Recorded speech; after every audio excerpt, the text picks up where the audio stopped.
Buenos días, compañeros y compañeras.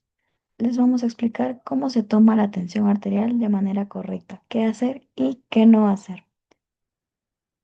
La evaluación de la tensión arterial es esencial para el diagnóstico de hipertensión arterial y por medio de este vamos a valorar también el riesgo cardiovascular de los pacientes.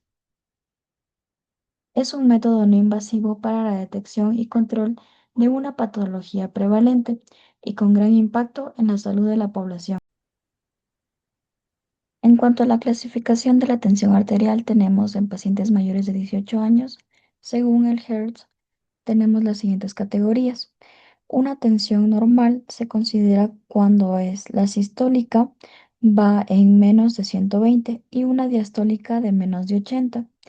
Se considera una tensión arterial elevada cuando la sistólica ronda los 120 hasta los 129 y la diastólica de menos de 80. Entra en hipertensión en etapa 1, considerada presión arterial alta, los valores de 130 a 139 en la sistólica o los 80-89 en la diastólica.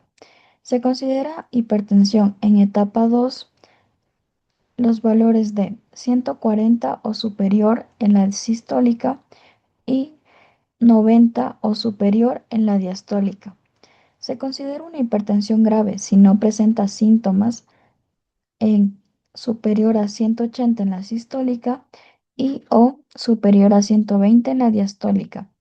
Se considera una emergencia hipertensiva si se presenta síntomas superior a 180 en la sistólica y superior a 120 en la diastólica. Los síntomas a considerar en estos síntomas de hipertensión son dolor en pecho, dificultad para respirar, dolor de espalda, entumecimiento, debilidad y cambios en la visión o dificultad para hablar. Los implementos que vamos a usar para la toma de la tensión arterial son los siguientes: un estetoscopio, El primer elemento necesario es el estetoscopio. Este debe contar con una longitud adecuada para la persona que realiza la auscultación, permitiendo escuchar correctamente los ruidos de Korokov. un esfingomanómetro, El segundo equipo es el esfigmomanómetro aneroide. Consiste en un manguito adecuado según el tamaño del brazo del paciente, formado por el brazalete inflable o vejiga, una pera de goma, una válvula ajustable y la tubuladura flexible. Por último, contamos con el manómetro que documenta los valores de la presión arterial dentro del manguito. Hay que recordar que en estos diales los valores van de 2 en 2, por lo que no existen números impares.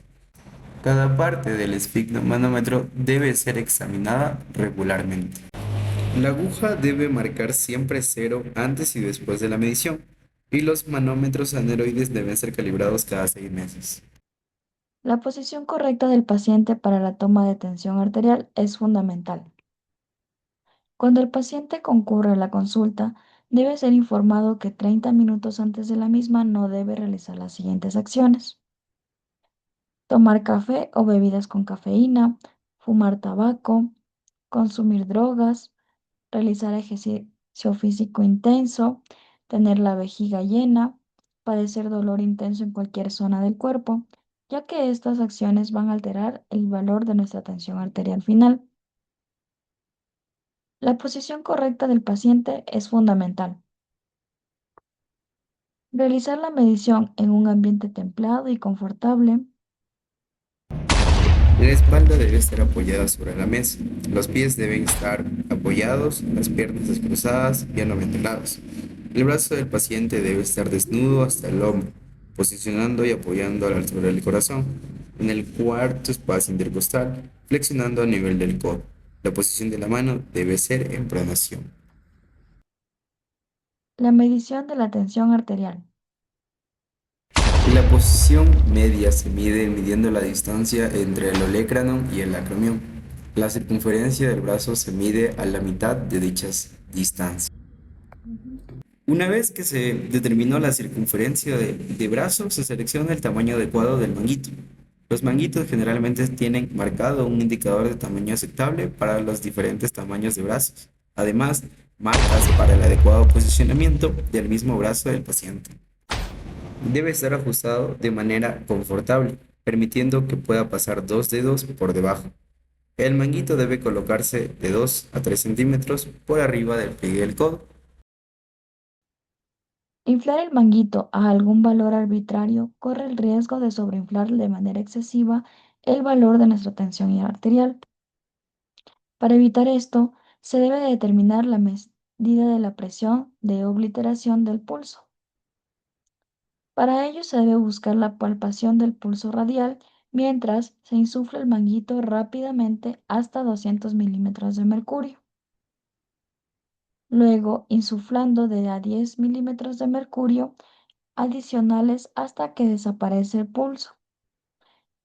Se insufla por 20 milímetros de mercurio adicionales para luego desinflar lentamente 2 milímetros de mercurio por segundo hasta detectar la presión a la que se hace palpable nuevamente el pulso. Una vez que se determinó la presión de obliteración, está listo para medir la tensión arterial. Infle el manguito a 20 a 30 milímetros de mercurio, por encima del valor de la presión de obliteración. La campana del estetoscopio debe apoyarse en forma suave y completa. Luego, de una correcta presión máxima de inflado, se procede al desinflado a 2 milímetros de mercurio por segundo. A medida que la presión del manguito disminuye, el flujo dentro de la arteria braquial aumenta, creando turbulencia, la cual genera los sonidos de Korokov. La fase uno de los sonidos de Korokov es la auscultación del golpe repetitivo que coincide con la repetición del pulso palpable a nivel de la arteria radial o braquial.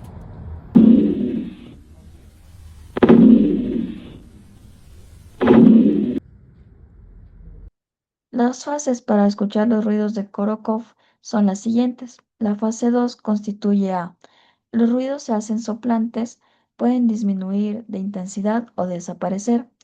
En la fase 3, los ruidos son claros y de máxima intensidad. En la fase 4, los ruidos disminuyen bruscamente de intensidad, se hacen más graves o soplantes y esta fase es variable y poco reproducible. La fase 5 de los sonidos no es realmente un sonido como tal, sino el valor en el cual los sonidos desaparecen e indican la presión arterial diastólica. Para asegurarnos de que se ha llegado a la presión arterial diastólica, se debe continuar desinflando el manguito unos 10 milímetros de mercurio adicionales después de la desaparición de los mismos. Se debe medir como mínimo 2 veces la tensión arterial, separados por 1 minuto entre ambas lecturas. Se aconseja continuar realizando mediciones hasta que la diferencia entre los registros no supere los 5 milímetros de mercurio. Tips y problemas técnicos. Si un determinado valor de presión arterial se encuentra entre dos marcas, se debe considerar el mayor valor. Se define como gap o espacio en la auscultación cuando desaparece de manera intermitente los sonidos de Korokov, luego de haber escuchado la aparición del primer ruido. Este fenómeno puede llevar a la subestimación de la presión arterial sistólica. Al utilizar la presión de obliteración, se puede evitar mediciones incorrectas. Algunas condiciones pueden complicar la medición e interpretación de la presión arterial.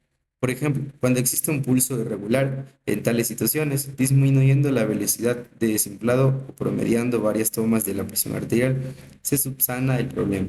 Los errores más comunes en la medición de la presión arterial son de tipo instrumentales, de operador o técnicos. Conclusión.